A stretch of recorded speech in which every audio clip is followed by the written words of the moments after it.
Welcome back. In this lesson, we will learn different ways of connecting two contrasting ideas. Consider these sentences. It was very cold. We enjoyed the outing. These ideas contrast. If it is very cold, we are unlikely to enjoy the outing, right? But what we are saying here is that we enjoyed the outing. It was cold, but we enjoyed the outing. We can connect these two ideas using the conjunction although or though. We can also use the preposition in spite of or despite. Despite and in spite of mean the same. Note that there is no of after despite. Also, there are three words in spite of. We can say although it was very cold, we enjoyed the outing. We can also say though it was very cold, we enjoyed the outing. Though and although are conjunctions.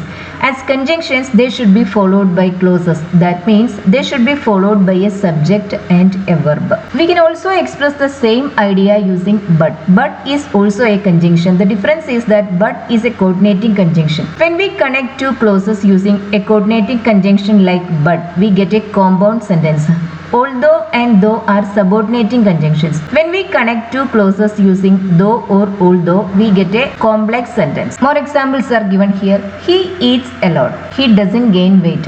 If a person eats a lot, we would expect them to gain weight, right? Here what we are saying that this particular person eats a lot, but he doesn't gain much weight. We can connect these two ideas using though, although, in spite of or despite. We can also use the transitional adverb however to connect these two ideas. I already said that although and though should be followed by a clause. Note that even though is a more emphatic form of though and although. We can also use even though here. So we can write although he eats a lot or even though he eats a lot, he doesn't gain weight. Though and although are followed by a subject and a verb. He eats a lot but he doesn't gain weight. The second sentence is an example of a compound sentence, whereas the first sentence is an example of a complex sentence. When we connect two clauses using a subordinating conjunction, we get a complex sentence. But when we connect two sentences using a coordinating conjunction like and, but, or, we get a compound sentence. In spite of eating a lot, he doesn't gain weight. We can also connect these two sentences using in spite of. After in spite of, we need an ing form or a noun. In spite of is a preposition. It cannot be followed by a clause. Here, after in spite of, we use the ing form of the verb eat. We wrote in spite of eating a lot, he doesn't gain weight. When we connect two clauses using in spite of, we get a simple sentence. You probably don't need these details, but it is good to know. When we connect two clauses using a preposition, we get a simple sentence.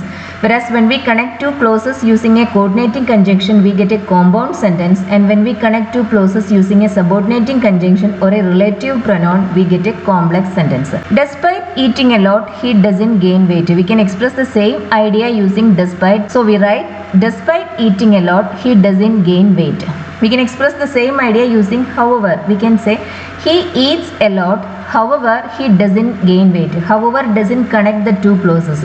We use a full stop or a semicolon before however and we put a comma after however. More examples are here.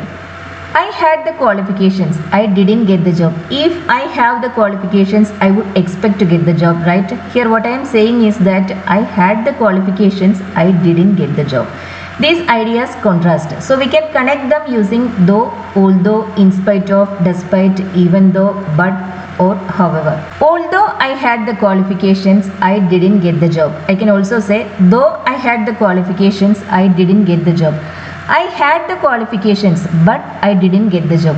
When a clause introduced by although or though come at the beginning of the sentence, we usually separate it from the rest of the sentence with a comma. Despite having the qualifications, I didn't get the job. Here we used the ing form having after despite. Having is the ing form of has, have and had. In the first sentence we wrote although I had the qualifications. When we replaced although with in spite of, we also replaced the verb had with its ing form having. In spite of having the qualifications, I didn't get the job. Or despite having the qualifications, I didn't get the job. He works hard, he doesn't earn much. If a person works hard, we would expect them to earn a lot of money. Here what we are saying that this person works hard but he doesn't earn much. Although he works hard, he doesn't earn much. In spite of working hard, he doesn't earn much. Here after in spite of, we used the ing form of the verb work. She was ill. She went to work. These are contrasting ideas. If a person is ill, we would expect them to stay at home and rest. Here she went to work. So these ideas contrast. We can connect them using although or though. Although she was ill, she went to work. In spite of being ill, she went to work. Here after in spite of, we used the ing form being. Being is the ing form of is, am, are, was and were. All 5 of these auxiliaries are actually a form of being. Since is, am or are don't have ing forms, when we have to use their ing form, we use being. You should remember this. In spite of being ill, she went to work. We can also express the same idea using the expression in spite of the fact that. In spite of the fact that is actually a bit like a conjunction. It is followed by a subject and a verb. Read this sentence. In spite of the fact that she was ill, she went to work. Here we used the clause she was ill after in spite of the fact that. She was ill, however, she went to work.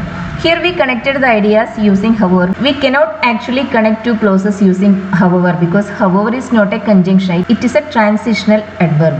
Before however, we use a semicolon or a full stop. If we use a full stop before however, we have to start however with a capital letter. If we use a semicolon before however, we write however with a small letter. Put a comma after however. She had a good teacher. She failed the exam. These two ideas also contrast. Although she had a good teacher, she failed the exam. In spite of having a good teacher, she failed the exam. Here, having is the ing form of had. In spite of the fact that she had a good teacher, she failed the exam. In the last sentence, we just replaced although with in spite of the fact that. The rest of the sentence didn't undergo any change at all. Now, in spite of is the opposite of because of. Consider these examples. She failed because of her teacher. If she failed because of her teacher, it means her teacher was the cause of her failure. That means she had a bad teacher. She failed in spite of her teacher. If she fails in spite of her teacher, it means she had a good teacher. In spite of that, she failed. Now more examples are here. We were late because of the rain. Because of the rain, because it rained, we couldn't reach on time. That is the meaning of this sentence. We were late because of the rain. Because of is a preposition. It should be followed by a noun or an ing form. Because is a conjunction. It should be followed by a subject and a verb. In spite of the rain, we arrived on time. Now, these two sentences express opposite ideas. In the first sentence, it says that we were late because it rained. In the second sentence, it states that although it rained, we arrived on time. In spite of the rain, we arrived on time. I couldn't sleep because of the noise. The noise prevented me from sleeping. I slept in spite of the noise. It was noisy, but I managed to sleep. I already said that even though is a more emphatic form of though. I was really tired. I couldn't sleep at all. If I am tired, I should be able to sleep well, right? Even though I was really tired, I couldn't sleep at all. Despite being tired, I couldn't sleep at all. Here, after despite, we wrote being. It is the ing form of the verb was. Despite being tired, I couldn't sleep at all. I was really tired. However, I couldn't sleep at all. In the last sentence, we use the transitional adverb however instead of although and despite. A common mistake that we see is the use of two conjunctions in the same sentence. We use only one conjunction to connect two clauses. So for example, it is wrong to say, even though I was really tired, but I couldn't sleep at all. Here, even though is a conjunction, but is also a conjunction. We can use only one conjunction to connect these two clauses. So we should say, even though I was really tired, I couldn't sleep at all. Or we should say, I was really tired, but I couldn't sleep at all. Don't use two conjunctions expressing the same idea in the same sentence. I hope this video was helpful to you. If you like it, share and subscribe. Thank you for watching.